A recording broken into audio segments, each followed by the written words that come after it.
ఆంధ్రప్రదేశ్లో ఉపాధ్యాయ నియామకాలకు సంబంధించిన డిఎస్సి డిస్ట్రిక్ట్ సెలక్షన్ కమిట్ పరీక్ష ఫలితాలు అధికారికంగా విడుదలయ్యాయి. రాష్ట్ర వ్యాప్తంగా వేలాది మంది అభ్యర్థులు నెలల తరబడి ఎదురు చూస్తున్న ఈ ఫలితాలు రావడంతో అభ్యర్థుల్లో ఉత్సాహం నెలకొంది. ఈ ఫలితాల ద్వారా అభ్యర్థులు తమ ర్యాంకులు, మార్కులు తెలుసుకుని తుది నియామకానికి అర్హత సాధించారా లేదా అనేది నిర్ణయించుకోవచ్చు. రాష్ట్ర విద్యాశాఖ ప్రత్యేక వెబ్సైట్లో ఫలితాలను ఆన్లైన్లో అందుబాటులో ఉంచింది. అభ్యర్థులు తమ రిజిస్ట్రేషన్ నంబర్, పాస్వర్డ్ మరియు డేట్ ఆఫ్ బర్త్ ఎంటర్ చేసి ఫలితాలను చూడొచ్చు. గతంలో కూటమి ప్రభుత్వం విద్యారంగంలో ఒక పెద్ద నిర్ణయం తీసుకుంది. రాష్ట్రంలోని పాఠశాలలో ఖాళీగా ఉన్న ఉపాధ్యాయ పోస్టులను భర్తీ చేసేందుకు 16,347 పోస్టుల నియామక నోటిఫికేషన్ జారీ చేసింది.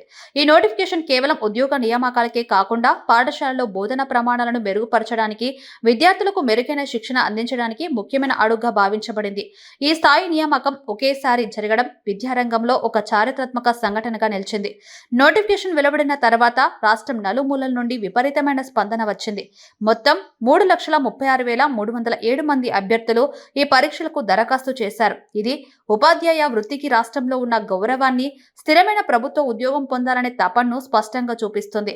అభ్యర్థుల్లో కొత్తగా పట్టుభద్రులైన వారు, అనుభవజ్ఞులు, గ్రామీణ ప్రాంతాల నుండి వచ్చిన వారు, పట్టణాల నుండి వచ్చిన వారు, ఇలా అన్ని వర్గాల వారు ఉండటం ఈ నియామక ప్రక్రియకు మరింత ప్రాధాన్యతను తెచ్చింది. పరీక్షలు జూన్ 6 నుండి జూలై 2 వరకు సుమారు 4 వారాల పాటు జరిగాయి. విభాగాల వారీగా, సబ్జెక్టుల వారీగా వేర్వేరు తేదీలో పరీక్షలు నిర్వహించబడ్డాయి. SGT, secondary grade teacher, school assistant, language pandit, PET, physical education teacher వంటి విభాగాల కోసం ప్రత్యేక షెడ్యూల్ సిద్ధం చేశారు. పరీక్షలు కంప్యూటర్ బేస్డ్ టెస్ట్, సిబిటి విధానంలో జరిగాయి. దీనివల్ల సమాధాన పత్రాల మూల్యాంకనం త్వరగా పూర్తి చేయబడింది. పరీక్ష కేంద్రంలో సీసీటీవీ పర్యవేక్షణ, బయోమెట్రిక్ హాజరు వంటి కఠిన భద్రత చర్యలు అమలు చేశారు. ఈ పరీక్షల్లో 92.90% హాజరు శాతం నమోదైంది. అంటే దరఖాస్తు చేసిన వారిలో చాలా ఎక్కువ మంది పరీక్షలకు హాజరయ్యారు.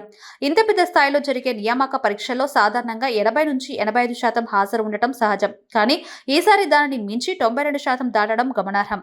ఇది అభ్యర్థుల సన్నద్ధత, పరీక్ష పట్ల ఉన్న ప్రాధాన్యత మరియు ప్రభుత్వ ఉద్యోగంపై నమ్మకాన్ని సూచిస్తుంది. ఈసారి ప్రత్యేకత ఏమిటంటే కేవలం ఏపీ రాష్ట్రంలోని పరీక్షా కేంద్రాల్లోనే కాకుండా తెలంగాణ, కర్ణాటక, తమిళనాడు, ఒడిశా రాష్ట్రాల్లో కూడా కేంద్రాలు ఏర్పాటు చేశారు. ఏపీ సరిహద్దులు దాటి ఈ విధమైన కేంద్రాల ఏర్పాటు వల్ల ఇతర రాష్ట్రాల్లో నివసిస్తున్న ఏపీ అభ్యర్థులు ఉద్యోగం లేదా చదువుల కారణంగా బయట ఉన్నవారు సులభంగా పరీక్ష రాయగలిగారు. ఇది ప్రయాణ భారం తగ్గించడమే కాకుండా సమయపాలనలో కూడా సౌకర్యం కల్పించింది. ఫలితాలు ప్రకటించబడిన తర్వాత మెరిట్లో నిలిచిన అభ్యర్థులు డాక్యుమెంట్ వెరిఫికేషన్ దశలోకి వెళ్తారు. ఇందులో విద్యార్హత సర్టిఫికెట్లు, కుల ధృవపత్రాలు, నివాస ధృవపత్రాలు, ఇతర అర్హత పత్రాలు సమర్పించాలి. తర్వాత ఫైనల్ సెలక్షన్ లిస్ట్ తయారు చేసి ఎంపికైన వారికి నియామక ఆదేశాలు జారీ చేస్తారు. ఈ నియామకాలు అమల్లోకి వచ్చాక పాఠశాలలో ఖాళీగా ఉన్న టీచర్ పోస్టులు భర్తీ అవుతాయి. ఈ డిఎస్సి నియామకాల ద్వారా వేలాది కుటుంబాలు ఆర్థికంగా స్థిరపడే అవకాశం ఉంది. ప్రభుత్వ ఉపాధ్యాయ ఉద్యోగం అంటే కేవలం జీతం మాత్రమే కాదు. పెన్షన్, వైద్య సదుపాయాలు, ఉద్యోగ భద్రత వంటి అనేక ప్రయోజనాలు ఉన్నాయి. గ్రామీణ మరియు పట్టణ పాఠశాలలో కొత్త టీచర్లు చేరడం వల్ల విద్యా ప్రమాణాలు మెరుగుపడి విద్యార్థుల భవిష్యత్తుపై కూడా సానుకూల ప్రభావం ఉంటుంది.